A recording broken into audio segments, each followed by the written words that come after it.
네,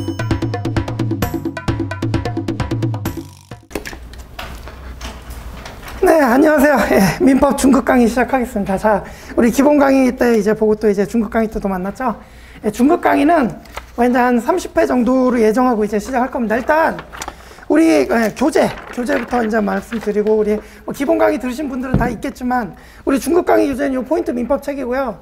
한 930페이지 정도 됩니다. 그죠? 그리고 그다음에 이제 저는 제 강의 처음 들으시는 분들을 위해서 이 OX 지문집이 있어요. 여기 이렇게 얇은 건데, 이 지문집은 그 변리사 기출문제하고 변호사 기출문제가 들어있어요. 그래서 이제 여러분들이 처음 공부하실 때는 이제 문제 원형을 보시면 좀 어려우니까 다 쪼개가지고 이제 지문의 형태로 이제 만들어 놓은 거거든요. 그래서 진도별로 이렇게 해놨으니까 우리 민법 1차 변리사 시험이 이제 객관식이니까 우리 객관식 지문에 좀 익숙해져야 되잖아요. 그래서 저는 이제 기본 강의나 중급 강의 하면서도 지문집을 좀 여러분들한테 접하게 하기 위해서 요거를 이제 같이 써요. 그래서 이제 오늘 진도 나간 부분을 집에 가셔서 여러분들이 이거를 그만큼 풀어 오시고, 그럼 이제 내일, 그죠? 두 번째 시간에 오늘 진도 나간 만큼 문제를 또 풀어 드리고, 그 다음에 이제 또, 그죠? 그러니까 문제를 같이 풀어보는 시간을 가지니까, 여러분들은 이제 중급 강의 수강하시고, 집에 가셔서 이제 기본서 읽으시고, 그죠? 정독하시고, 그 다음에 요 OX 지문집 해당 범위만큼 풀어 오시면, 그 다음 시간에 요거 이제 같이 풀어보고, 그 다음 진도 나가고, 요런 식으로 돌아갈 거예요. 그죠? 되셨죠? 그죠? 그래서 교재는 요거, 포인트 민법 책하고 OX 지문집, 이렇게, 그죠? 이렇게 보시면 되고, 그 다음에 요 조문집 있잖아요. 조문집. 이 조문집은 뭐 별거 아니고 그냥 민법 조문이 그대로 들어있는 거예요. 그래서 민법 조문이 1조부터 이제 우리 가족법 안 보니까 766조까지인데, 그래서 1조부터 766조까지 이제 민법 조문이 그대로 들어있습니다. 그죠? 그래서 저는 이제 기본 강의 때 다 말씀드렸는데 조문을 좀 강조하는 편이라 가지고 이 조문이, 그러니까 이제 교재 안에도 보면 조문이 들어있어요. 조문이 들어있긴 한데, 이게 교재 안에 있는 조문을 가지고 보시면 이제 조문이 잘 드러나질 않아요. 그죠? 그래서 이렇게 조문집을 따로 이렇게 이제 별도로 마련을 해드렸고, 이제 실강을 수강하시는 분들은 이렇게 이제 조문집을 따로 드릴 수가 있는데, 우리 인강 수강생들은 뭐 이거를 실제로 전해드릴 수가 없잖아요. 그래서 그냥 인강 수험생들은 수강생들은 보충 자료에 요 조문집을 파일로 넣어놨으니까 그거를 이제 복사를 그러니까 이제 인쇄를 하셔가지고 이렇게 만들어가지고 제본을 하셔가지고 들고 다니시면 되겠습니다. 그죠? 그래서 조문집은 항상 들고 다니면서 이제 틈틈이 수시로 이렇게 이제 읽으시기 바랍니다. 그죠? 자, 그러면 이제 오늘 강의 시작할 건데 일단 계획서부터 먼저 볼게요. 계획서. 강의 계획서고, 이제 첫 시간이니까 제가 조금 읽어볼게요. 그래서 첫 번째, 이제 기본 강의 끝나고 중급 강의 시작이죠. 기본 강의 때는 일단 여러분들이 다 처음이니까, 그죠? 그래서 민법 전체를 한번 보고 이해를 위주로 이제 학습을 했는데, 우리 이제부터는 본격적으로 출제 가능한 부분을 집중적으로 정리해서 객관식 문제를 풀 수 있는 토대를 만들어야 돼요, 지금. 그죠? 지금 그러한 시기다.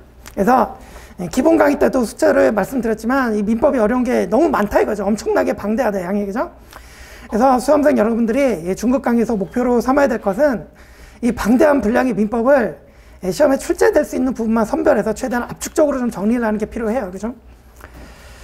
그리고 대신에 분량을 압축하는 대신에 이 압축된 분량만큼은 정확하게 이해하고 이제 언제나 꺼내 쓸 수 있을 정도로 암기까지 되어 있어야 돼요. 그죠? 그래서 이제 기본 강의가 아니라 중급 강의쯤 되면 이제 그냥 어느 정도로 요게 요런 소리구나 이렇게 이해하는 정도를 넘어서 좀 자기가 이제 언제든지 이제 지문화돼서 나왔을 때 맞출 수 있는 OX를 골라낼 수 있을 정도로 이 정도로 이제 암기까지 좀 돼야 된다. 그죠?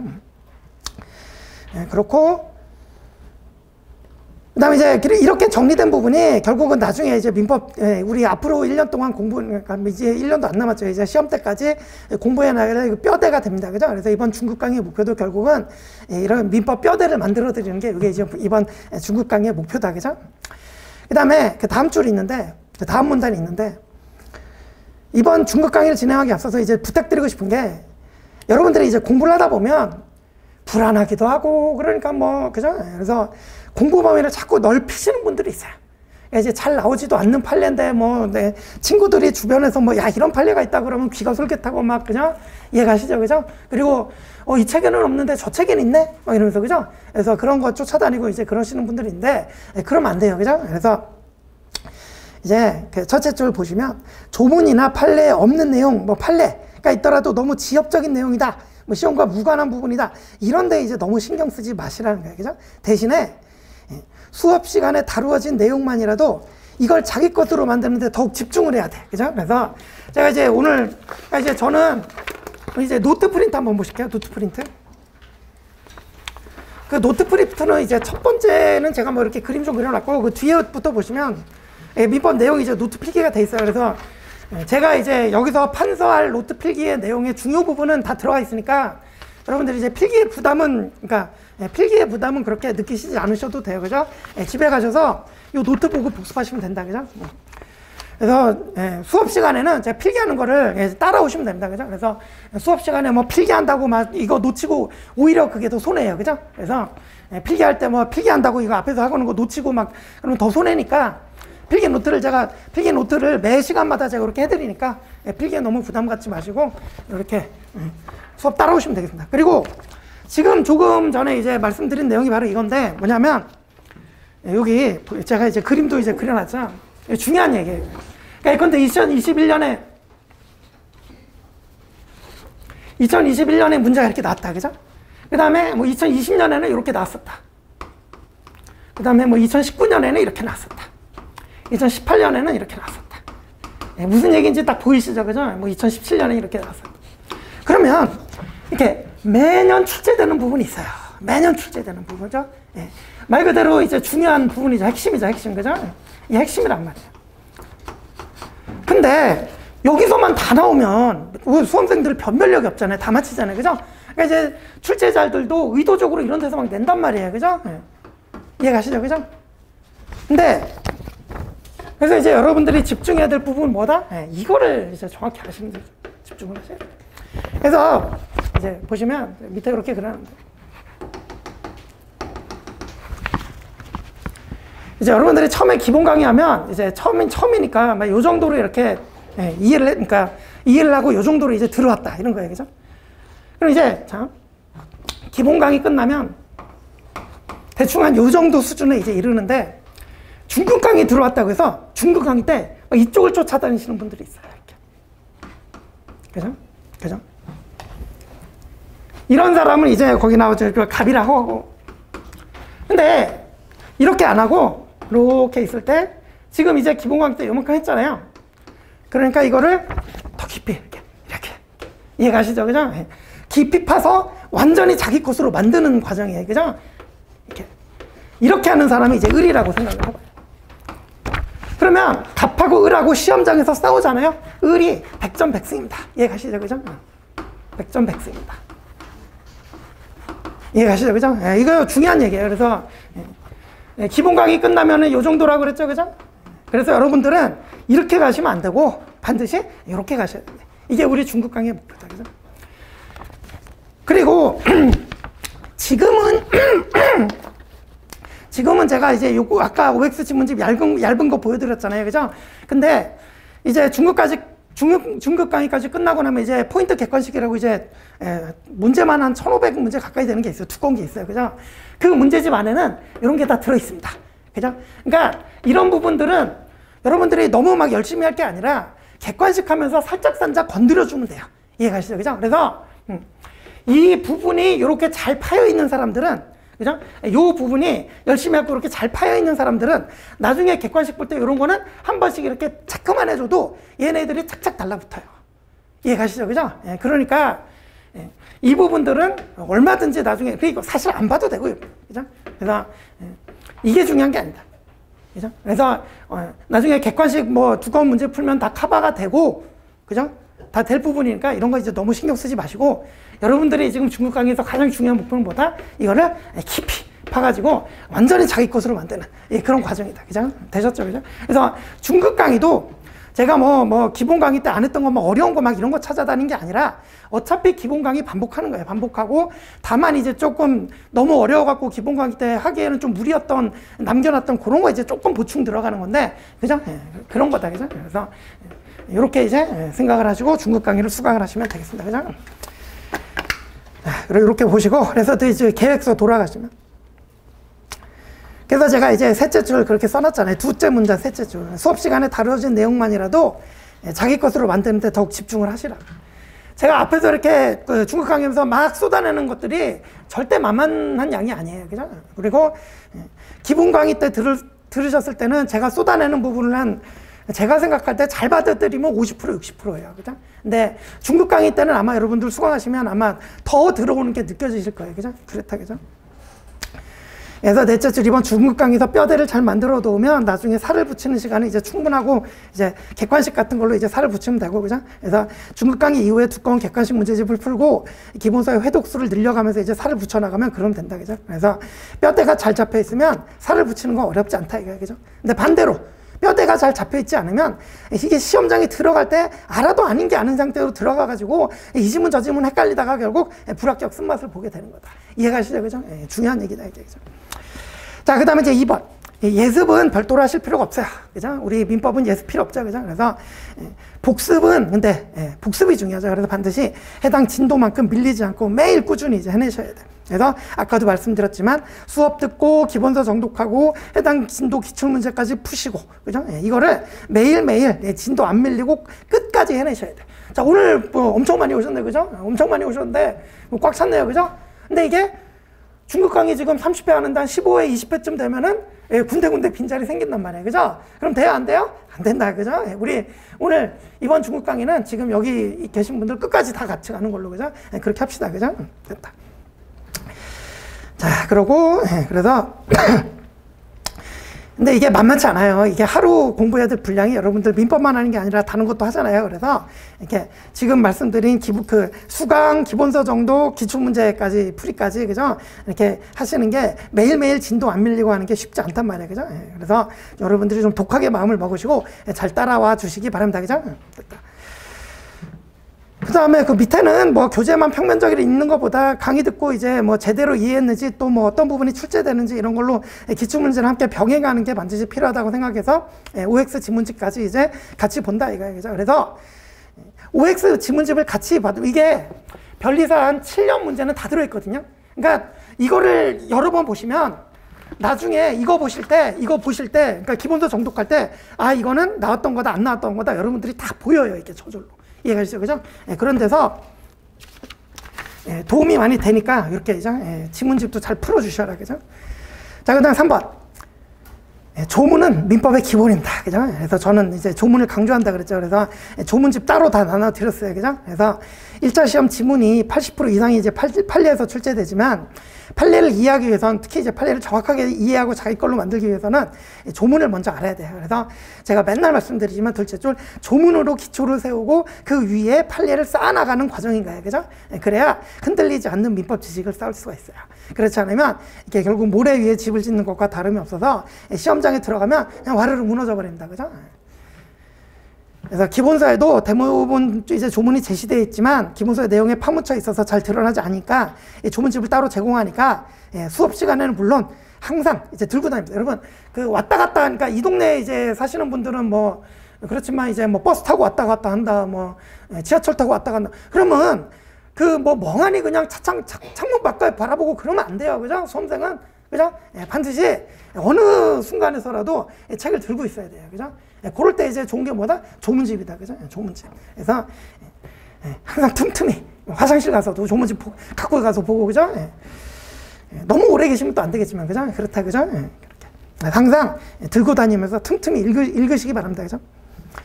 그 다음에 그래서 뭐 4번 이제 뭐 인사말이죠. 중급 강의에서도 뭐 친절한 설명을 통해서 여러분들이 이제 민법을 정확하게 이해하고 목표를 달성하는데 도움을 드릴 수 있도록 이제 최선을 다하겠습니다. 그죠? 그렇다. 자, 그 다음에 이제 넘어가서 이제 진도표가 있는데요. 진도표는 제가 뭐 이거 뭐 제가 뭐 기계가 아니니까 뭐 맨날 이제 정확하게 딱 맞춰 드릴 수 있다는 말씀은 못 드리고, 뭐 일행의 기준이라고 생각하시면 됩니다. 그죠? 일행의 기준이라고 생각하시면 되고, 다만 이제 날짜가 6월 10일에 시작해가지고, 그 맨 뒤에 그 3쪽 가면은 8월 3일에 끝나는 걸로 돼 있어요. 그죠? 그래서, 이게 7월, 저 이제 강의 오랜만에 하는 거라 목이 좀 잠기네. 이해 좀 해주시고요. 그래서 7월 5일쯤까지는, 아니 7월 9일쯤까지는 이제 우리 월요일, 목요일, 금요일, 이렇게 이제 일주일에 3회, 이렇게 진행이 되고, 그 다음에 이제 7월 12일부터는, 그때부터 이제 이 주 5회, 월화수목금, 이렇게 이제 진행이 됩니다. 그죠? 그래서 우리 인강을 들으시는 분들도 시작해서 우리 7월 5일까지는 일주일에 강의가 3개만 업데이트가 될 거예요. 그러니까 인강이 왜 이렇게 업데이트가 늦게 되지 뭐 이렇게 생각하실 게 아니라 우리 그 실강 자체가 이제 일주일에 3회로 진행이 되니까 그렇게 이해를 해주시고, 그죠? 그 다음에 우리 그 진도표의 그 민법 총칙 맨 밑에 보시면 6월 28일 월요일인데, 이때는 이제 제가 개인적인 사정이 있어서 미리 좀 휴강 공지를 합니다. 그죠? 그래서 6월 28일 월요일이 휴강이고, 그 주에는 이제 목요일, 금요일에만 이제 이렇게 강의가 있습니다. 되셨죠? 그죠? 이렇게 이제 일정 정리해드렸고, 그죠? 되셨습니다. 그러면 이제 본격적으로 이제 진도를 한번 나가보도록 하겠습니다. 이 정도 안내 말씀드렸고, 자, 그 다음에 이제 본격적으로 이제 민법을 나가보자. 그래서 오늘은 이제 OX 지문집은 안 볼 거고요. 우리 내일부터 풀 거고, 그죠? 내일부터는 갖고 오세요. 내일부터 풀 거니까. 자, 그 다음에 교재. 민법 기본서 15페이지.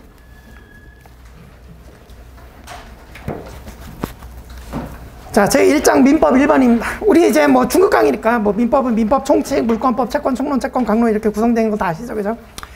그래서 민법의 의 1번 형식적 의미의 민법이다. 그래서 민법의 의의는 1번 형식적 의미의 민법이 있고 2번 실질적 의미의 민법이 있습니다. 그래서 첫 번째 형식적 의미의 민법은 바로 그냥 옆에 민법전이죠. 민법전. 그죠?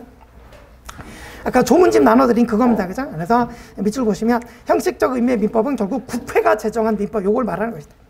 근데 이제 실질적 의미의 민법은 좀 다르죠. 그죠? 그래서 민법으로 정확하게 민법이라는 이름으로 규정되어 있는 그런 그 법은 아니지만, 그 실질적으로 이제 민법, 민사에 적용이 되고 그러면 민법이 될 수가 있단 말이에요. 그죠? 그런 게 이제 실질적 의미의 민법인데, 실질적 의미의 민법을 그냥 한마디로 정의하자면 그게 양가로 1번의 일반사법입니다. 일반사법. 그죠?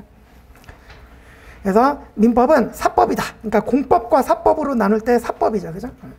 그 다음에 사람, 장소, 사항 등에 관계없이 특별한 제한 없이 일반적으로 적용되는 요게 이제 일반법이죠.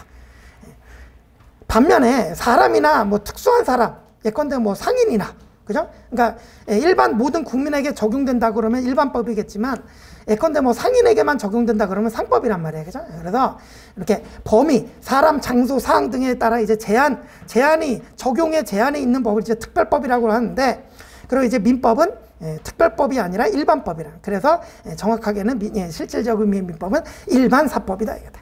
그래서 일반사법으로 민법과 대비되는 특별사법으로는 상법이 있다. 그랬죠. 그죠? 됐다. 그 다음에 양가로 보면 공법과 사법의 구별이 있는데, 뭐 이건 뭐 시험이랑은 무관한 얘기입니다. 그죠? 그래서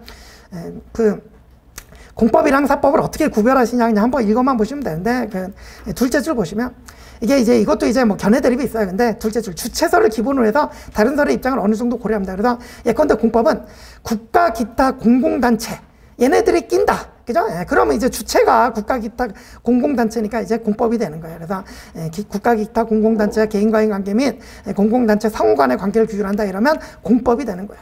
그러면 이 공법을 제외하면 사법이 되겠죠. 그죠? 그래서 아래쪽 사법은 사인 상호 간의 관계를 규율하는 법이다. 그죠? 그래서 원칙적으로 수평 관계에 있다. 그죠? 그래서 여기 이제 사법과 공법의 구별이 있다.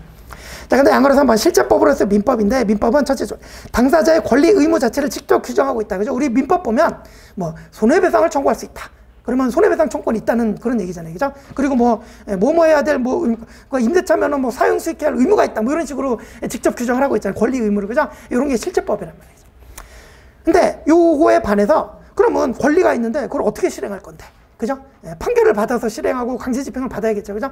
그런 거를 규율하는 게 이제 이른바 절차법이라는 거죠. 그죠? 그래서 우리 민법은 실체법이고 아랫줄 민사소송법 및 민사집행법을 비롯한 절차법을 통해서 실현이 된다. 그죠? 그래서 우리 여러분들은 딱 그냥 뭐 변리사 1차에는 이제 실체법인 민법을 공부하고 2차에는 딱 소송법인 민사소송법을 공부하잖아요. 그죠? 그렇게 돼 있다. 자, 그 다음에 4번. 행위규범 및 재판규범이다. 기본 이론입니다. 그래서 민법은 사인 간의 법적 행위를 지도하는 행위규범이다. 그러니까 일반 국민은 이 민법에 따라서 행위를 해야 된다. 그 말이에요. 그죠? 그 다음에 재판규범 뭐예요? 재판관이 재판할 때 기준으로 삼는 그런 거다. 그죠? 그래서 재판규범으로서 성격도 갖고 있다. 되셨죠? 그죠? 이게 이제 실질적 의미의 민법의 개념입니다. 자, 그럼 넘어가시고 이제 로마자 2번 민법의 법원이죠. 이때 이 법원은 여러분 오른쪽에 한자 보이시지만 뭐 고등법원, 지방법원 할 때 그거는 뭐 집 원자가 아니라 근원 원자예요. 근원 원자. 그죠? 그래서 법의 근원이다, 법의 연원이다, 뭐 이렇게 얘기하는 거예요. 그죠? 그래서 조문이 처음에 나왔으니까 조문집 한번 보실게요. 우리 조문집 보시면 제1편 총칙, 요게 이제 민법 총칙이고, 제1장 통칙, 그죠? 총칙 중에서도 통칙이 있죠. 그래서 통칙에 2개 조문이 있습니다. 1조 법원. 그래서 민사에 관하여 법률의 규정이 없으면 관습법에 의하고, 관습법이 없으면 조리에 의한다. 그래서, 설명드렸지만, 그러니까 이제 이 1조가 얘기하는 것은 일단 법원의 종류, 그죠? 그다음 법률, 관습법, 조리 이렇게 3가지가 있다. 그죠? 노트에 있습니다. 이것도. 그죠? 그래서 종류는 이렇게 3가지가 있다. 그 다음에 1조가 얘기하는 게 또 이제 순서를 얘기하고 있다. 그래서 순서는 가장 먼저 법률이 적용되고 없으면 관습법, 또 이게 없으면 조리 이렇게 가잖아요. 그죠? 그래서 1조에 따르면 이 법원의 종류는 3가지가 있고 순서는 법률, 관습법, 조리의 순서로 적용이 된다. 그죠? 어렵지 않습니다. 그죠? 자, 그 다음에 이제 교재로 또 가셔서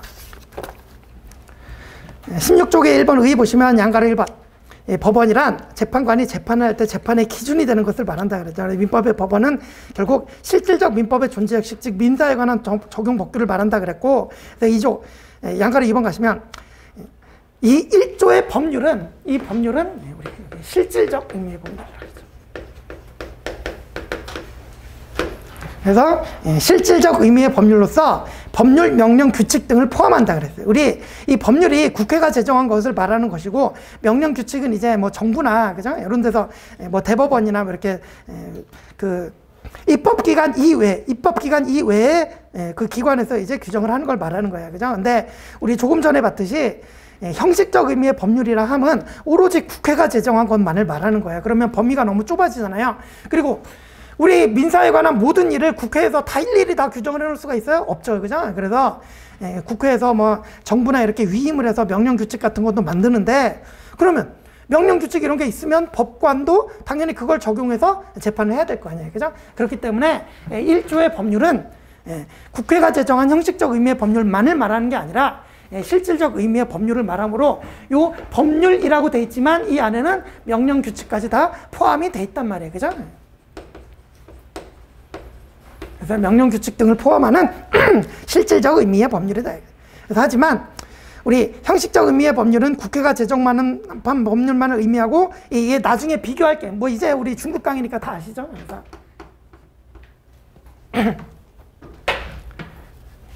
습관적으로 한문이 나오네. 우리 185조 뭐야? 물권법정주의. 물권법정주의에서 물권은 법률하고 관습법에 의해서만 창설할 수 있잖아요. 그죠? 그래서 185조에서도 법률에 의해서만 창설할 수 있다, 이런 법률이라는 단어가 나오는데, 이 185조의 법률은 뭐다? 이거는 형식적 의미의 법률이다.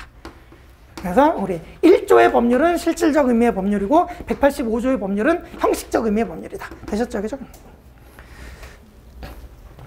이렇게 이제 비교해서 정리해 두시면 되고, 그죠?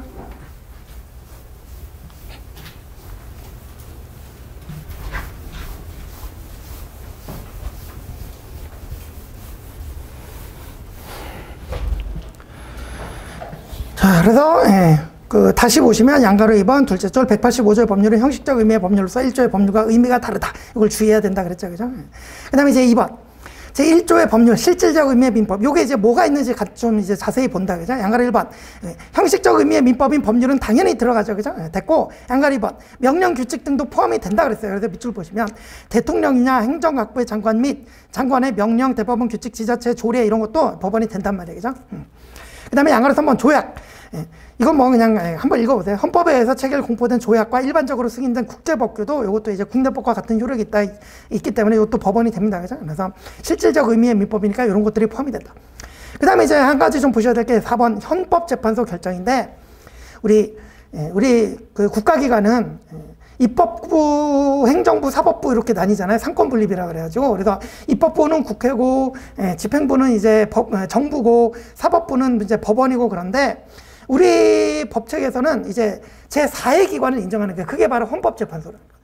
그죠? 예, 제4의 기관이 헌법재판소인데 이 헌법재판소가 하는 가장 중요한 일이 뭐냐면 이 국회를 통제하는 거예요. 그래서 국회는 법률을 만들 수 있는 이 강력한 권한을 갖고 있는데 이 국회가 국민의 기본권을 침해하는 법률을 만들었다. 그죠? 그죠? 예, 그러면은 그거 누가 통제하냐. 그죠? 그래서 그걸 헌법재판소가 통제하기 위해서 이렇게 제4의 기관이 헌법재판소를 만들어 놨단 말이에요. 그러면 이 헌법재판소가 이제 예컨대 위헌 결정이라는 걸 내리는데 그러니까 국회에서 만든 이 법률은 헌법에 위반된다 이렇게 하는 거예요. 그러면 우리 이제 뭐 중급 강의니까 우리 위헌 결정 나면 바로 그 조문이 삭제가 돼 버리잖아요. 그죠? 이해가시죠? 그 법률의 효력이 없어지고 바로 삭제가 돼 버립니다. 그죠? 그러니까 헌재 결정도 결국 법원이 되는 거야. 그죠? 그 얘기다. 그죠? 그래서 밑에 보시면 법률에 대한 헌법재판소 위헌 결정은 법원 기타 국가기관 및 지방자치단체를 기속하므로 그 결정 내용이 민사에 관한 것이면 민법의 법원이 됩니다.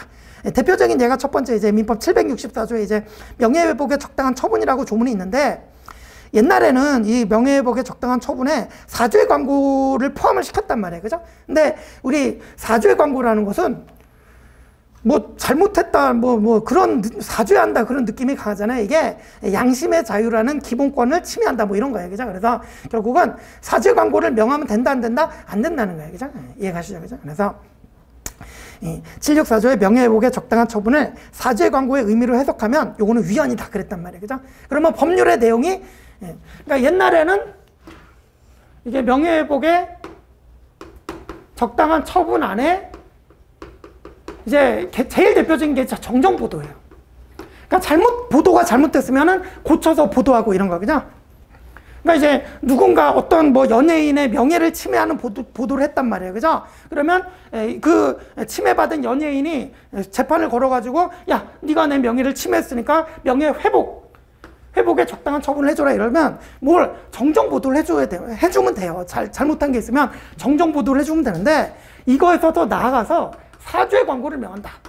그러니까 이제 신문사 보고 야, 너 저 연예인의 명예를 훼손했으니까 너 사죄 광고 너 신문에 커다랗게 내라 뭐 이렇게 하는 거야. 그죠? 그럼 이거는 양심의 자유에 반한 너무 가혹한 것이란 말이에요. 그죠? 그래서 옛날엔 이게 다 포함이 돼 있었는데 이게 이제 위헌 결정이 났으니까 이걸 포함시키면 위헌이라고 그랬으니까 이게 없어진 거야.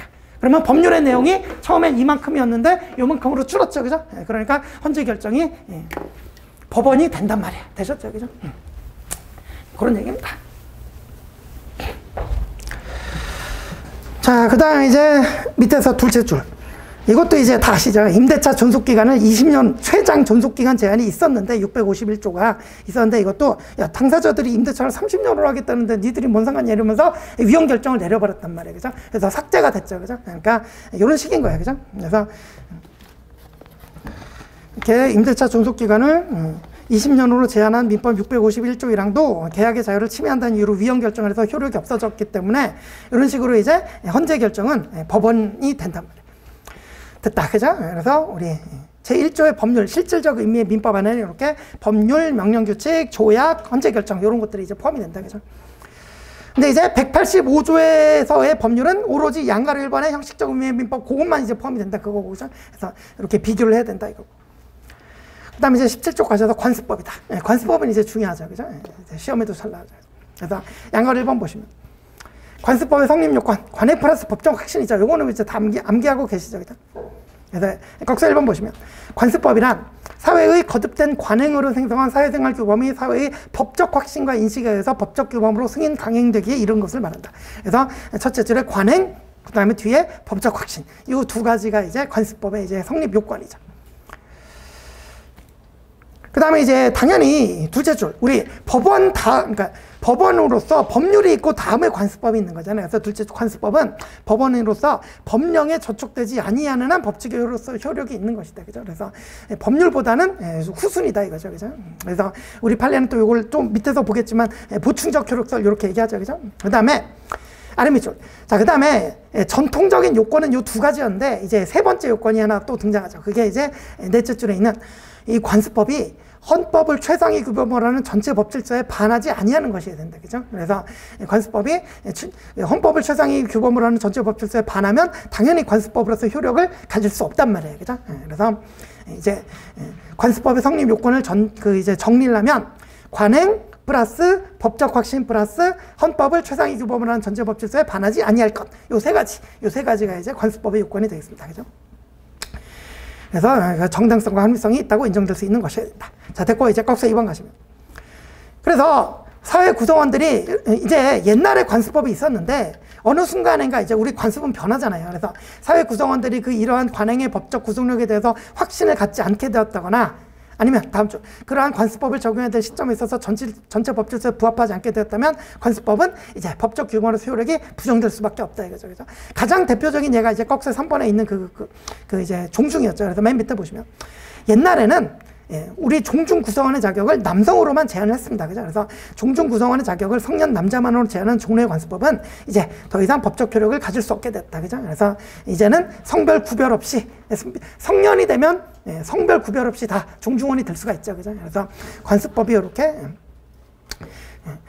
효력을 상실한 요 사례였습니다. 그죠? 그렇다. 자, 그 다음에 양가로 1번 관습법의 효력 보시면 이제 양가로 1번 관습법 효력에 대한 학설 대립이 있고 가번이 보충적 효력설이고 나번이 변경적 효력설인데 우리 판례는 보충적 효력설이죠. 그래서 이제 보충적 효력설 보시면 관습법은 성모법에 규정이 없는 경우만 보충적으로 적용된다는 견해다. 그죠? 그래서 밑에 판례 보시면 가정의례 준칙 13조 이게 이제 성모법이었죠. 이것과 배치되는 관습법의 효력을 인정하는 것은 관습법의 제정법에 대한 여루적 보충적 성격에 비추어 민법 1조의 취지에 어긋난다 그랬죠. 판례가 그랬죠. 그래서 우리 판례는 보충적 효력설의 입장에 서 있음을 알 수 있습니다. 그 다음에 변경적 효력설은 뭐 이제 판례가 아니니까 우리 객관식 시험은 판례에 따라 이제 풀어야 되는 거 다 아시죠. 그죠? 그래서 변경적 효력설 보시면 민법 1조의 규정에도 불구하고 관습법도 성문법을 변경 내지 개편하는 효력이 있다는 견해다. 그죠? 그 밑에다가 여러분 변경적 효력설 밑에다가 신법은 국법에 우선한다 이렇게 좀 써놓으세요. 신법은 국법에 우선한다.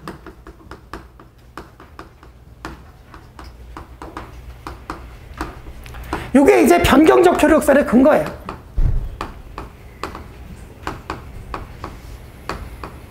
이 변경적 효력설의 근거가 결국 이제 신법은 국법에 우선한다는 원칙인데,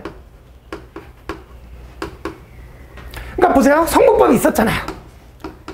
조금 전에 봤던 가정의례 준칙 뭐 이런 게 있었잖아. 근데 나중에 요거에 배치되는 관습법이 나왔단 말이죠.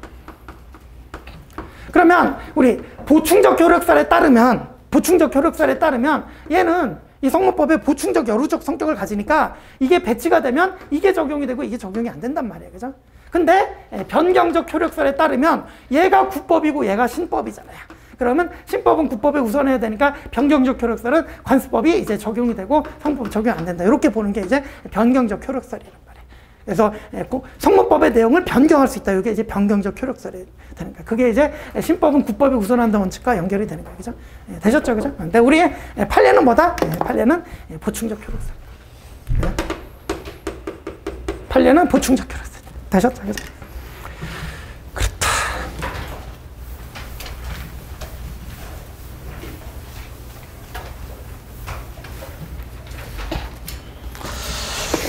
됐고. 자, 그 다음에 이제 넘어가죠. 18쪽에 이제 방가로 2번 소급표. 관습법은 법원의 판결에 의해서 비로소 그 존재가 확인되지만 성립 시기는 관습이 법적 확신을 얻은 때로 소급한다 그랬죠. 그죠? 이것도 이제 그 노트 그림이 있는데 우리 관습법의 성립 요건이 관행 플러스 법적 확신이라고 그랬잖아요. 그래서 관행이 이렇게 있다가 이때 이제 이 관행이 드디어 법적 확신을 얻었어요. 근데 이게 예컨대 그 지역 내에서는 법적 확신을 얻어갖고 마치 이제 법처럼 이제 법 규정처럼 통용이 되는데 이러한 관습법이 있다 없다 이런 게 확인이 안 되잖아요. 결국 나중에 누가 확인을 해줘요? 법원이 판결로서 이제 여기에는 A라는 관습법이 있다 이렇게 확인을 해준단 말이에요. 그죠? A라는 관습법이 있다 이렇게 관습법의 존재를 이제 인정을 해준단 말이에요. 법원이. 그죠? 그러면 이 관습법은 이때부터 생기는 거예요? 아니잖아요. 그죠? 이때부터 생기는 게 아니라 우리 뭐예요? 관행 플러스 법적 확신이 있으면 이때 바로 관습법은 성립하는 거야. 물론 이제 그 헌법을 비롯한 전제 법질서에 반하지 않는 건 당연한 전제로 하고, 그죠? 그래서 법원의 판결은 단지 확인을 해주는 의미밖에 없고, 그래서 판결이 나도 뭐다 소급해서 법적 확신을 얻은 대로 소급해서 관습법의 효력이 발생을 한단 말이에요. 되셨죠? 그죠? 이런 얘기다. 그죠? 그래서 관습법의 성립 시기는 판결을 받은 시기부터가 아니라 법적 확신을 얻은 대로 소급해서 성립이 됩니다. 그런 얘기다. 뭐 노트에 다 있습니다. 그죠? 노트에 다 있어요. 그래서 뭐 노트를 옆에 펴놓으시고 이제 뭐 필기를 해야 될 부분인지 안 해도 되는 부분인지 이렇게 그죠? 보시면 됩니다. 그래서 필기에 너무 부담을 가지시면 안 돼요. 그죠? 그러니까 정작 중요한 거 놓친단 말이에요. 그죠? 그렇다. 자, 됐고 이제 18쪽에 이제 양가로 3번 가시면 자, 요거는 뭐 이제 암기를 하셔야 되는데 이제 우리 중급이니까 이제 바로 다 아시죠. 그죠? 그래서 판례에 의해 확인된 관습법이 뭐가 있냐 보시면 명인방법, 그 다음에 관습법상 법정지상권, 그 다음에 분묘기지권, 동산의 양도담보, 사실혼 이런 게 있다. 그죠? 근데 사실혼은 뭐 사실 가족법상 개념이기 때문에 우리는 뭐 앞에 4개가 중요하겠죠. 그죠? 제가 나 양가로 4번. 관습법과 사실인 관습의 구별이다. 이 사실인 관습은 106조에 이제 그 근거가 나와 있습니다. 근거가 나와 있는데, 어쨌든 구별을 해야 되죠. 그죠? 근데 뭐 중급이니까 우리 뭐 아시죠. 그죠? 보시면. 관습법이란 사회의 거듭된 관행으로 생성한 사회생활 규범이 사회의 법적 확신과 인식에 의해서 법적 규범으로 승인, 강행되기에 이른 것을 말한다. 즉, 쉽게 얘기해서 법적 확신을 얻어야 된다. 근데 사실인 관습은 사회의 관행에 의해서 발생한 사회생활 규범인 점에서는 관습법과 같으나, 즉 관행에서는 공통점이 있지만 사회의 법적 확신이나 인식에 의해서 법적 규범으로 승인된 정도에는 이르지 않았다. 그러니까 쉽게 얘기해서 법적 확신을 얻지 못했다 이거야. 그죠? 그래서 관행 플러스 법적 확신이 관습법의 요건인데, 관행만 있고 법적 확신이 없으면 그냥 사실인 관습에 불과하다 이거야. 그죠?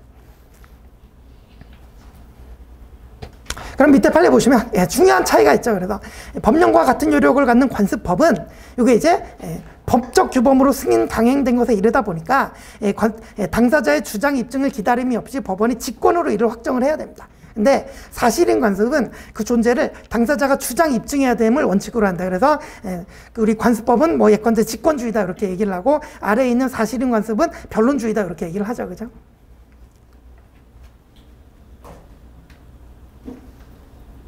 그래서 직권주의라는 것은 당사자가 주장 입증 안 해도 법원이 알아서 적용을 해줘야 된단 말이에요. 그래서 관습법은 당사자가 이 관습법 적용해 주세요라고 하지 않아도 법원이 알아서 관습법을 적용을 해서 판단을 해줘야 된단 말이에요.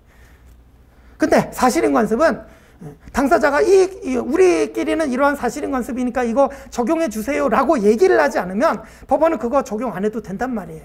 그게 이제 차이인 거예요. 그죠? 그래서 직권주의, 변론주의다. 되셨죠? 그죠?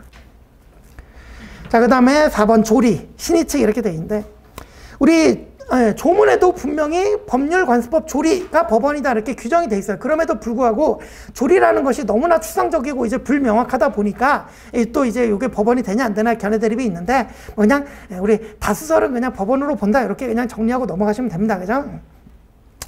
그래서 첫째 줄 조리 법원성에 대해서는 또 논란이 있는데, 이 조리는 뭐 사물의 도리 또는 법의 일반 원리 이런 걸 말하는 것이다 그랬죠. 그죠? 근데 셋째 줄 결국 조리는 마지막 법원이 된다고 보는 게 다수설이다 그랬죠. 그죠? 그래서 판례도 그 판례 원문을 한번 보시면, 종중원의 후손은 성별의 구별 없이 성년이 되면 당연히 구성원으로 된다고 보는 게 뭐 조리에 합당하다 이런 표현을 씁니다. 그러면 판례도 뭐 이제 조리를 법원으로 인정하는구나 이렇게 볼 수가 있겠죠. 그죠? 그렇다.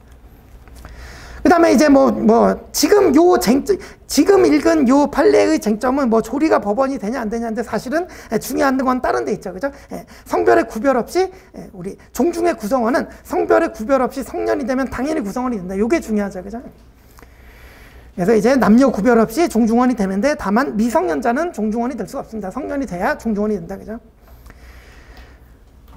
자, 그 다음에 5번, 판례의 법원성. 자, 요거는 또 이제 아까 나왔던 헌법재판소랑 비교를 하셔야 돼요. 그죠? 그래서 아까 헌재 결정은 법원이 된다 그랬는데, 그죠? 요 판례는 법원의 판단은 법원이 안 된다는 게 이제 다수설의 태도입니다. 그죠? 그래서 셋째 줄 보시면 법원성 부정설이 통설이다. 이게 왜 그러냐면 상권 분립이잖아요.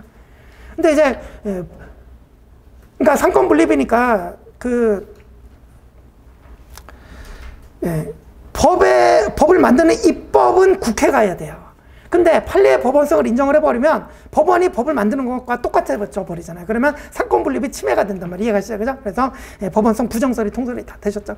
다만 아까 봤던 헌재 결정은 다른 문제였죠. 그죠? 그래서 정리하면 헌법재판소 결정은 법원성이 있는데 판례는 법원성이 없다. 이렇게 정리하시면 됩니다. 그죠?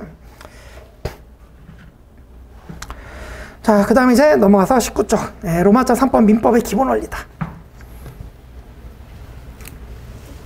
그래서 이때 그 사적 자치 원칙대인데 이게 이제 근대 자유주의라 그랬죠. 그죠? 근대 자유주의.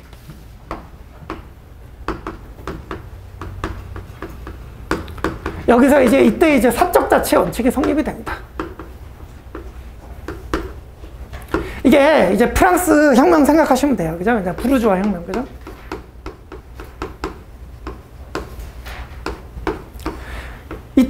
그러니까 이때 뭐냐면 왕권 강화 시기잖아요. 루이 16세를 대표로 하는 이제 왕권 강화 시기여가지고, 그러니까 절대 왕권이야, 절대. 그래서 이 당시에 뭐 지식인들이라고, 소위 지식인들이라고 하는 부르주아 이런 사람들인데, 왕이 맨날 재산 뺏어가고, 맨날 뭐 수틀림은 데려다서 감금하고, 그죠? 그러니까 결국 우리에게 자유를 달라 이러면서 한 게 이제 프랑스 혁명이잖아요, 그죠? 그래서 이때 이 부르주아 혁명에서 자유가 이제 강조가 됩니다. 그러다 보니까 야 우리끼리 사적 자치로 뭐 그러니까 계약 체결하고 뭐 하는데 간섭하지 말라 이거 그죠? 사적 자치 원칙이 이렇게 이제 나오는 거야, 그죠? 그래서 이제 사적 자치. 근데 이제 이 반면에 그래서 뭐 자유가 중요하죠. 그래서 자유가 강조되다 보니까 근데 이제 시대가 지나고 이제 현대가 되니까 이제 뭐가 이제 문제예요? 복지, 즉 이제 평등이 문제가 되겠죠. 맨날 자유에만 맡겨놓으니까. 강한 사람은 맨날 이기고 약한 사람은 맨날 진단 말이에요. 그죠? 그러니까 이제 평등이 깨진다. 그죠? 그래서 현대에서는 복지가 강조되면서 이제 평등이 좀 강조되다 보니까 이 사적 자치에 대한 수정이 좀 이제 일어나는 그런 현상이죠. 그죠? 이런 얘기다. 그죠? 근데 어디까지나 우리 민법은 이 사적 자치 원칙을 기본으로 이제 만들어진 것이기 때문에 우리 민법에서도 사적 자치 원칙이 기본이고 예외적으로 이제 그 수정을 인정하는 것이다. 그죠? 이건 기본 원리에 대한 얘기다. 그래서 이제 그 구체적인 내용을 보면 사적 자치 안에 양가로 1번에 법률행위 자유가 들어있고 양가로 2번에 이제 재산권, 소유권 존중이 들어있고 양가로 3번에 과실책임 원칙이 들어있습니다. 그래서 보시면 자, 양가로 1번 법률행위 자유 원칙 중 그러니까 우리 이제 뭐 다 배웠으니까 법률행위 안에 가장 중요한 게 95% 이상을 차지하는 게 계약이잖아요. 그죠? 그래서 법률행위 자유 중 계약 자유 원칙이다. 그죠? 그래서 첫째, 개인의 의사를 요소로 하는 법률 요건이 법률행위이므로 결국 법률행위는 사적 자치를 실현하는 수단이 됩니다. 그러니까 이제 의사표시하는 거죠. 그죠? 그래서 사겠다는 의사표시, 팔겠다는 의사표시 이런 걸 자유롭게 할 수가 있다. 그래서 여기서 법률행위 자유 원칙이 나오겠다. 그래서 이런 법률행위 자유는 뭐 계약 자유, 유언 자유, 단체 설립 자유 이런 걸 포함하는데, 그러니까 이제 그러니까 유언이 단독행위 대표적이고 단체 설립이 합동행위의 대표적이잖아요. 그러니까 뭐 단독행위, 계약, 합동행위 가리지 않고 다 자유롭단 말이에요. 그죠? 근데 이제 뭐 유언의 자유는 뭐 이제 단독행위는 사실 조금 제한이 되잖아요. 그죠? 엄격한 방식을 요구하고 단체 설립의 자유는 뭐 또 이것도 뭐 일정한 제한을 받기 때문에 그러니까 이제 단체 설립하려면 허가도 받아야 되고 이런 제한 받지. 결국 계약 자유가 중심을 이루게 된다. 그래서 이러한 계약은 자유인 동시에 요거 이제 중요한 말이죠. 그래서 사적 자치 중에 이제 가장 중요한 게 이제 법률행위 자유고 계약 자유인데 이한 이제 계약 자유인데 이게 아시겠지만 체결할 땐 자유야. 근데 체결하고 나면 어떻게 돼요? 그때부터는 구속력이 발생하는 거야. 당연하죠. 왜? 계약을 체결했으면 지켜야 돼요. 이행을 해줘야 된단 말이에요. 이행 안 하고 마음대로 해지한다. 돼요? 안 돼요? 안 되는 거야. 이해가시죠? 그죠? 그래서 계약은 체결하고 나면 그때부터는 법적 구속력이 주어진다. 그죠? 그게 이제 밑줄. 그래서 계약은 자유인 동시에 사회생활의 유지 발전에 불가결한 의무들의 1차적인 발생 원인이 된다. 계약을 체결하면 그 계약상 의무를 부담하는 것이고 반드시 이행을 해야 되는 거야. 그래서 자기 마음대로 이행 안 하고 싶다고 해제한다? 안 되는 거예요. 그죠? 그래서 우리 나중에 이제 채권 강론 해제 가시면 법정 해제든 뭔가 하여튼 해제권 발생 원인이 있어야만 인정을 해줘요. 맞죠? 그죠? 그래서 이런 거를 로마법상 계약은 준수돼야 된다는 원칙이라 합니다. 이걸 이제 라틴어로 뭐 팍타 선트 설반다 그래요. 그죠? 그래서 뭐 한국어로 해석을 해놓으니까 뭐 계약은 준수돼야 된다. 당연한 내용인데, 그죠? 결국은 이게 이제 무슨 의미가 있냐? 계약을 체결할 때는 이렇게 사적 자치에 따라 자유지만 체결하고 나면 반드시 의무를 이행해야 된다. 그런 이제 의미가 들어있는 거예요. 되셨죠? 그죠? 요게 이제 계약은 준수돼야 된다는 로마법상 원칙이다. 팍타 선트 설반다다. 그죠? 됐다. 자, 그 다음에 2번. 재산권 존중. 특히 이제 소유권 존중 원칙이 이때 나오는데, 그러니까 왕이 맨날 부르주아 재산을 뺏어가니까 세금 뭐 걷고 막 그냥 막 뺏어가니까 우리 재산 좀 뺏어가지 마라. 이러면서 이제 소유권 존중이 나온 거예요. 되셨죠? 그죠? 그래서 이제, 근데 이제 요게 이제 우리 민법에서는 이제 뭐 물권적 청구권이나 이렇게 이제 소유권에 기한 그 소유권을 보장해주는 그런 쪽으로 발전이 됐죠. 그래서 밑줄 보시면 소유자가 소유물로부터 이익을 얻는 것이 제3자로부터 방해를 받으면 아랫줄 언제든지 이를 배제할 수 있단 말이에요. 대표적인 얘가 물권적 청구권인 거예요. 그죠? 그래서 물권법에서 물권적 청구권이 우리 대표적이다. 이렇게 이제 소유권 존중 원칙. 그 다음에 세 번째 과실책임 원칙. 맨날 왕이 그냥 아무 잘못도 없는데 데려다가 가두고 막 그러니까 야, 그리고 막 손해배상 책임 묻고 막 그러니까 야, 우리가 과실이 있을 때만 좀 책임을 물어라. 그죠? 이렇게 나오는 거예요. 이제 이게 사적 자치에서 이렇게 세 가지가 나오는 거죠. 그래서 이제 양가로 3번 과실책임 원칙 보시면 그 이제 그 조문 번호 보시면 아시겠죠? 민법 390조가 채무불이행이고 750조가 이제 불법행위죠. 그래서 이 채무불이행과 불법행위의 경우에 대표적으로 이제 과실책임 원칙이 적용이 되잖아요. 그죠? 그래서 아래 밑줄 보시면 민법은 어떤 사람에게 그가 의욕하지 아니한 의무 기타 불이익한 법적 효과를 부담시키려면 반드시 그에게 귀책 사유가 있을 것을 원칙적으로 요구를 한단 말이에요. 이게 과실책임 원칙. 예컨대 불법행위로 인한 손해배상 책임이 있으려면 고의 또는 과실로 인한 위법행위로 인해서 손해를 발생시켜야 돼요. 그죠? 그 다음에 채무불이행과 관련해서는 채무자가 채무 내용의 조치를 이행을 하지 않으면 채권자가 손해배상 청구할 수 있는데 단서. 그러나 채무자의 고의나 과실 없이 이행할 수 없게 된 때는 그러하지 아니하다 그랬죠. 그죠? 그래서 채무불이행과 불법행위에서 대표적으로 이제 과실책임의 원칙이다. 자, 그럼 이게 이제 사적 자치 원칙에서 이렇게 이제 나온 건데, 그럼 이제 사적 자치가 어떻게 수정이 되냐 보시면 이제 국가는 인간의 평등한 생활을 실질적으로 확보하게 해요. 그러니까 이게 사적 자치면 계약의 자유인데 맨날 그 이제 이게 소시민 갑하고 그죠? 거대한 대기업 을하고 계약을 체결하면 맨날 얘가 이긴단 말이에요. 이해가시죠? 그죠? 그러니까 좀 제한이 필요하겠죠. 그죠? 그래서 인간의 평등한 생활을 실질적으로 확보하기 위해서 동그라미 번 경제적 강자의 계약 자유를 어느 정도 제한할 필요가 있어요. 대표적인 게 백사조잖아요. 백사조. 불공정한 법률행위 하면은 그죠? 무효로 시키는 그런 거죠. 그 다음에 2번 공급이 한정적인 토지에 대한 소유권 행사를 공법적으로 제한한다. 토지거래허가제 이런 거죠. 그죠? 그냥 맡겨놨더니 막 투기가 되고 뭐, 그죠? 계속 이렇게 된다. 그죠? 그 다음에 세 번째 과실책임에 대한 수정으로 특수한 영역에서 무과실책임이라는 걸 인정하기 시작했죠. 그죠? 이런 게 이제 사적 자치의 수정이 된다. 그래서 특히 맨 아래쪽 우리가 이제 또 바로 뒤에 배울 신의성실의 원칙 요것도 권리남용 금지 실효 원칙 금반의 원칙 뭐 사정병리 이런 것도 결국은 뭐다 사적 자치를 좀 수정하는 면이 있단 말이에요. 그죠? 그래서 계약을 체결하고 이행을 청구하는데 신의 측에 반한다면서 이행을 청구 못하게 하고 막 이런 경우가 있잖아요. 그죠? 이렇게 수정하는 면이 있다. 그러나 이제 결론이죠. 어디까지나 사적 자치 원칙이 민법의 기본 원리임을 변함이 없고요. 사적 자치에 대한 원칙에 대한 제약은 필요 최소한에 결국에 필요 최소한에 그쳐야 된다. 그래서 이게 어디까지나 기본 원칙이고 이건 이제 예외적으로 인정이 되는 것이다. 그죠? 됐죠? 자, 그 다음에 양가로 2번 민법상 과실책임 원칙 수정 보시면 이제 밑에 무과실책임 나오죠. 이거 뭐 이제 지금은 이제 보면 다시. 자, 1번 135조 무권대리 책임 무과실책임이었죠. 그 다음에 2번 397조 2항의 금전채무불이행으로 인한 손해배상 이것도 무과실책임이었죠. 그 다음에 3, 4, 5번 담보책임. 그 매도인의 담보책임, 수급인의 담보책임, 여행주최자 담보책임이 담보책임 전부 다 무과실책임이었죠. 그죠? 그 다음에 6번 758조 공작물 소유자 책임은 무과실책임이었고.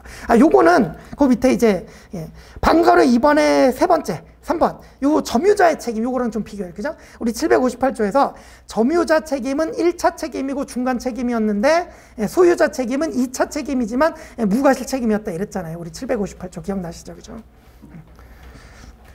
이렇게 위에 올라가서 6번 공작물 소유자 책임은 무과실 책임이고 방가로 2번에 3번 점유자 책임은 중간 책임이었고, 그죠? 그 다음에 7번. 다시 올라가서. 자, 우리 수의민이, 이거 688조 사망 매우 중요한 거지. 688조 사망. 수의민이 위임사무 처리에 의해서 과실 없이 손해받으면 위임인이 손해배상 책임지는데 이게 무과실 책임이었잖아요. 그죠? 그 다음에 8번. 임친의 임칙물에 성질하지 않은 수친에 대한 책임도 뭐 이것도 이제 무과실. 이건 뭐 많이 중요한 조문은 아니었지만, 그죠? 그 다음에 9번. 법정 대리인 복인권 행사로 인한 본인에 대한 책임도 이거 무과실 책임이었고, 그죠? 그래서 지금 뭐 기억이 다 나시는 분들은 좋고 안 나시는 분들도 이번에 또 이제 중국 강의 다 뒤까지 한번 보시면 그럼 또 이제 정리가 되실 거예요, 그죠? 그래서 이런 게 이제 무과실 책임이었다. 그다음 방거로 2번 중간 책임. 중간 책임은 뭐예요? 본문과 단서로 구성해서 이제 본문은 일단 무과실 책임으로 규정을 해놓고 단서에서 면책 가능성을 인정해주는, 그죠? 그래서 스스로 귀책 사유를 없음을 입증하면 면책시켜주는 이러한 구조를 이제 중간 책임이라고 그러죠, 그죠? 대표적인 게 756조니까 우리 한번 이거 보실게요. 756조 한번 보시면.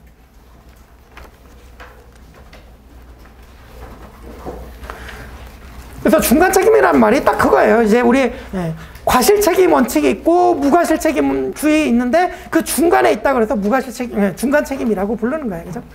그래서 756조 보시면. 타인을 사용하여 어느 사무에 종사하게 한 자는 피용자가 사무 집행하면서 제3자에게 하는 손해배상을 책임이 있다. 무과실 책임으로 규정해놨죠, 본문에는. 근데 단서를 보면 그러나 사용자가 피용자의 선임 및 사무 감독에 상당한 주의를 때 또는 상당한 주의라도 손해가 있을 경우에는 그러하지 아니하다 책임을 안 진다. 면책 가능성을 인정해줬잖아요, 그죠? 이런 구조로 이제 이런 구조로 규정이 돼 있는 것을 이른바 중간 책임이라고 합니다, 그죠? 그래서 무과실 책임과 과실 책임의 사이에 있다. 그래서 중간 책임이다. 그래서 이제 그럼 중간 책임이 뭐가 있냐 보니까 1번 책임 무능력자 행위에 대한 감독자 책임이 있었다, 그죠? 그 다음에 방금 읽었던 756조 사용자 책임이 있었다. 그 다음 세 번째 조금 전에 말씀드렸듯이 공작물 책임에서 점유자는 중간 책임이었다. 그 다음에 네 번째 동물 점유자 보관자도 중간 책임이다, 그죠? 자, 그 다음에 양거래 사무 이제 특별법인데 뭐 이름만 봅시다. 1번 제종물 책임법도 이제 무과실 책임입니다. 근데 이제 여러분 제종물 책임법은 나중에 좀 보셔야 되니까 알아야 되죠, 그죠? 근데 자동차 손해배상 보장, 우리 자동차 손해배상 보장법이 무과실 책임이다. 요거 정도는 알아둡시다. 그죠? 그 다음 밑에 3번, 4번은 안 중요합니다. 뭐 원자력, 환경, 이거는 뭐 필요 없고, 그냥 느낌상 뭐예요? 아, 무과실 책임. 환경을 오염시켰으면, 그죠? 무과실 책임 져야지, 그죠? 그런 얘기죠, 그죠? 요런 것들이 이제 특별법상 무과실 책임의 애들이다. 그래서 우리 제조물 책임이랑 자동차 손해배상 보장법, 요게 이제 무과실 책임이라는 것 정도는 좀 기억을 해두자. 되셨습니다. 나중에 다 나올 겁니다. 그죠? 그래서 해당되는 부분에서 다 또 이제 상세하게 볼 거예요. 그죠? 지금은 이제 한번 정리 한번 해봤다. 자, 그 다음에 넘어가서 이제 권리 의무 법률 관계다. 그래서 1번 법률 관계 보시면 이제 법률 관계, 호의 관계 구별이 나오죠. 그래서 법률 관계란 통설에 따른다면 법규 법무에서 규율되는 생활 관계를 말한다. 그랬죠. 그래서 밑줄 보시면 법률 관계 내용은 결국은 뭐예요? 권리 의무죠. 그래서 구체적인 권리 의무다. 그래서 법률 관계가 되면 일방은 권리를 가지고, 물론 이제 쌍방이 될 수도 있지만 어쨌든 일방은 권리를 가지고 일방은 의무를 부담하게 되는데 이게 이제 법률 관계란 말이에요. 그러면 호의 관계는 다음 줄, 호의 관계는 호의를 갖고 상대방을 도와주는 관계로 강제력 있는 법률 관계로 보기 어렵고 그냥 단순한 인간관계다. 그러면 밑줄, 이게 이제 중요한 차이죠. 약속을 어겨도 이행을 청구한다거나 어떤가 이제 손해배상을 청구할 수는 없단 말이에요, 그죠? 근데 이제 이 호의 관계에서도 예외적으로 그 밑에 나오죠. 다만 예컨대 자동차에 호의 동승했다가 사고가 생기면 그때는 이제 법률 관계로 바뀌죠, 그죠? 그러면 손해가 발생하면 예외적으로 법률 관계가 문제될 수 있다. 그래서 양거래 입은 구별. 그러면 법률관계, 호의관계 뭘로 구별하냐? 밑줄. 법적 구속의 의사가 있는지 여부로 구별합니다. 절대로 유상이냐 무상이냐가 구별 기준이 아니에요. 그래서 뒤에 대가관계, 즉 유상인지 무상인지가 호의관계, 법률관계 구별이 기준이 되는 것은 아니다. 무상도 얼마든지 법적 구속 의사만 있으면 법률관계가 됩니다. 대표적인 게 증여잖아요, 증여. 그죠? 무상이지만 증여계약을 체결하면 이행할 의무가 있고 이행을 안 하면 채무불이행 책임지는 거예요. 맞죠? 그죠? 그런 게 이제 법률관계다. 자, 그때 기본 강의 들을 때보다 훨씬 낫죠, 그죠? 뒤에 거 다 알고 보니까, 그죠? 훨씬 낫습니다, 그죠? 그렇다. 자, 그 다음에 이제 판례 보시면.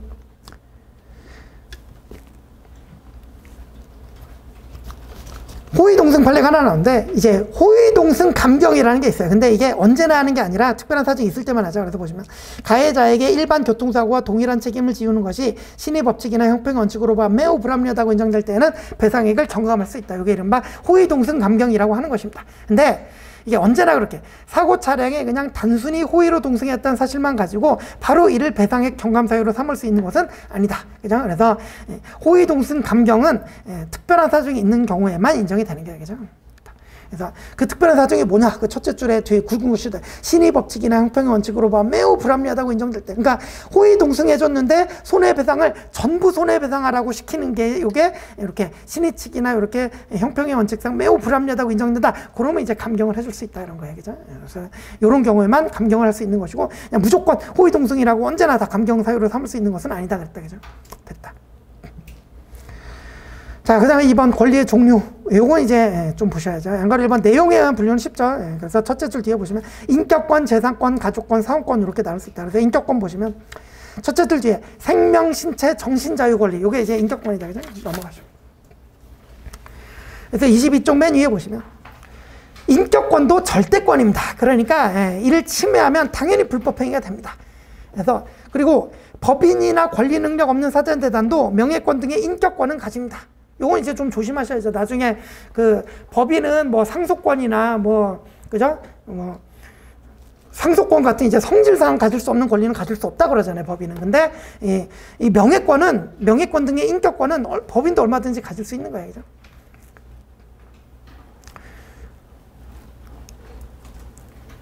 자, 그 다음에 이제 이번 재산권. 우리가 이제 가장 많이 배우는 게 재산권이죠. 그래서 물권, 채권, 지식재산권, 이런 게 이제 재산권이다. 그래서 한번 가족권, 친족권과 상속권 두 가지가 있는데, 우리 이제 친족법은 안 배우니까, 그죠? 이런 게 있다. 보시면 되고. 그 다음에 4번 사원권. 우리 이제 법인을 아시니까, 법인이나 뭐 이런 사원이 가지는 권리가 이제 사원권이죠. 그죠? 보시면, 둘째 줄 뭐, 사원의 의결권도 있고, 소수사원권도 있죠. 그죠? 우리 소수사원권이 뭐였어요? 이사가, 그죠? 사원총회 소집을 해줘야 되는데 안 하고 있으면 5분의 1 이상이죠? 이사 보고 우리 사원총회 좀 소집해줘라. 이렇게 요구할 수 있는 권리가 소수사원권이었잖아요. 기억나시죠? 그죠? 이런 것들이 이제 사원권의 내용이다. 그죠? 됐다. 그래서 이 내용상 권리를 분류하면 이렇게 인격권, 재산권, 가족권, 사원권 이렇게 네 가지로 분류할 수가 있다. 자, 그 다음 양가로 2번. 효력에 의한 분류다. 자, 이제, 요게 이제 중요한 그 분류 방법이죠. 그래서 보시면, 지배권, 청권, 형사권, 항변권으로 구분을 볼 수 있다 그랬는데, 1번 지배권, 절대권이다. 우리 이제 물권 생각해 보시면 되죠. 그래서 타인의 협력을 필요로 하지 않고 일정한 객체를 직접 지배할 수 있는 권리로서 물권, 지식재산권, 인격권 등이 이제 여기에 속한다. 그죠? 그 다음에 이제 둘째 줄. 이 지배권, 절대권이니까, 이 지배권이나 절대권에 대한 침해는 바로 불법행위를 구성합니다. 그러니까 소유권 침해다, 뭐 물권 침해다. 그럼 바로 불법행위 구성합니다. 그래서 아래줄 절대권이라 함은 권리자가 모든 사람에 대해서 주장할 수 있는 권리다. 근데 이제 특정인에 대해서만 일정한 행위를 청구할 수 있는 채권이 상대권과 대비된다 그랬죠. 그죠? 그래서 우리 이제는 뭐 다 갑과 을과 계약을 체결했다. 예컨대 이제 뭐 임대차 계약을 체결했다. 그럼 을이 예컨대 이제 X 건물, X 주택을 임대차 계약 체결했다. 이제 을이 야, 내가 X주택에서 살 수 있도록 나에게 인도를 해줘라. 이거 누구한테만 청구할 수 있어요? 오로지 계약 상대방인 갑에게만 청구할 수 있잖아요. 그죠? 엉뚱한 병한테 가가지고, 야, 나한테 임대해라. 청구하면 돼요? 안 돼요? 안 된다. 그죠? 그래서, 이 물권은 절대권이지만, 우리 채권은 기본적으로 상대권이다. 그죠? 그래서 계약 상대방에게만 청구할 수 있다. 그죠? 기본이죠, 기본. 그죠? 그래서 나중에 우리 채무불이행이나 뭐 제3자 채권 침해 이런 거 구별할 때도 이 을의 갑에 대한 채권은 원칙적으로 누구만 침해할 수 있어요? 갑만 침해할 수 있고 제3자는 침해 못 하잖아요. 이거. 이해가시죠? 그죠? 좋다. 그래서 절대권은 누구에 대해서나 주장할 수 있는 권리지만 상대권은 오로지 그 상대방, 의무를 부담하는 상대방에게만 주장할 수 있는 이런 게 상대권이다. 그래서 지배권은 이제 절대권이다. 그죠? 자, 그 다음에 방가로 2번 청구권. 특정인이 다른 특정인에 대해서 일정한 행위, 즉 자기 또는 부작위를 요구하는 권리가 청구권인데, 다음 줄 전형적인 권리가 채권이다. 그죠? 근데 중요하죠. 이 청구권과 채권이 동일한 개념은 아니에요. 그래서 맨 밑에 청구권과 동일한 것은 아니다 그랬죠. 대표적인 게 물권적 청구권이에요. 물권적 청구권 채권 아니잖아요. 그죠? 그런데 청구권이잖아요. 그죠? 이해가시죠? 그죠? 그래서 청구권의 대표가 이제 채권이지만 그 청구권과 채권의 개념이 일치하는 것은 아니다. 자, 그 다음에 3번 형성권. 매우 중요한 개념이죠. 근데 뭐 이제 중급 강의니까 여러분 다 아시지만. 그래서 형성권의 가장 중요한 포인트는 뭐다? 그 굵은 글자. 일방적인 의사표시다. 그래서 권리자의 일방적인 의사표시만으로 권리의 변동을 생기게 하는 권리가 바로 형성권이다. 그래서 형성권은 일방적 의사표시만으로 권리 변동을 생기게 하기 때문에 둘째 줄, 형성권은 반드시 상당한 근거가 있어야만 인정이 됩니다. 이러한 근거는 당연히 첫 번째, 당사자의 약정에 의해서 이제 생길 수도 있고 법률의 규정에 의해서 생길 수도 있습니다. 대표적인 게 우리 해제권 생각하면 해제권은 해제권 생각할 때 합의 해제 말고 해제권을 행사한다고 생각해 보면 약정 해제권 있고 법정 해제권 있잖아요. 그죠? 그러니까 이 해제권 일방적으로 행사할 수 있는 형성권인 해제권을 생각할 때 이 근거는 약정에 의해서 해제권이 발생할 수도 있고 법률의 규정에 의해서 발생할 수도 있단 말이에요. 그죠? 그래서 이 형성권은 일방적으로 권리의 변동을 발생시킬 수 있기 때문에 반드시 근거가 있어야 되는데 이 근거는 약정 또는 법률의 규정이다. 쉬운 얘기예요. 그죠? 그 다음에 이제 요 형성권은 우리 재판 외에서 할 수 있냐 반드시 재판 상으로만 할 수 있냐 이걸로 또 좀 나눌 수 있죠. 그래서 가본 보시면 권리자 의사표시만으로 효과를 발생할 수 있게 하는 게 이제 재판 외에서도 행사할 수 있는 건데 대부분의 형성권이 여기에 포함이 되죠. 그죠?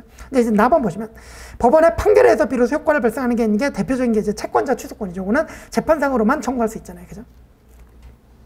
혼인 취소권은 이건 이제 뭐 가족법이니까. 그죠? 그래서 채권자 취소권 요게 이제 재판상으로만 행사해야 된다. 이제 기본 강의는 형성권 많이 설명했지만 이제 뭐 중급 강의니까 형성권 요 정도 하면 다 아시겠죠. 그래서 형성권은 기본적인 키워드가 뭐다? 일방적인 의사표시다. 그죠? 그래서 여러분 형성권 하면 일방적인 의사표시라는 단어가 딱 떠올라야 돼요. 그죠?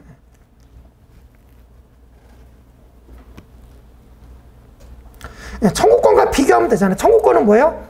청구권은 당사자가 청구한다고 권리 변동 생겨요? 안 생겨요. 상대방이 뭐예요? 이행을 해줘야 생기지. 그죠? 이해가시죠? 그죠?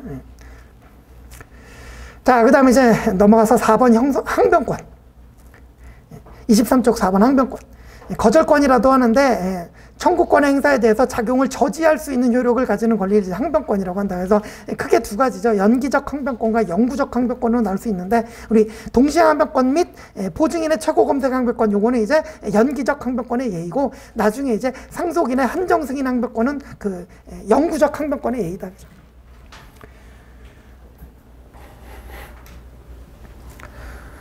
자, 되셨고, 이제 3번. 권리의 순위와 경함인데, 요거는 뭐 시간이 있으니까 또 잠시 쉬시고, 다음 시간에 이제 보실게요.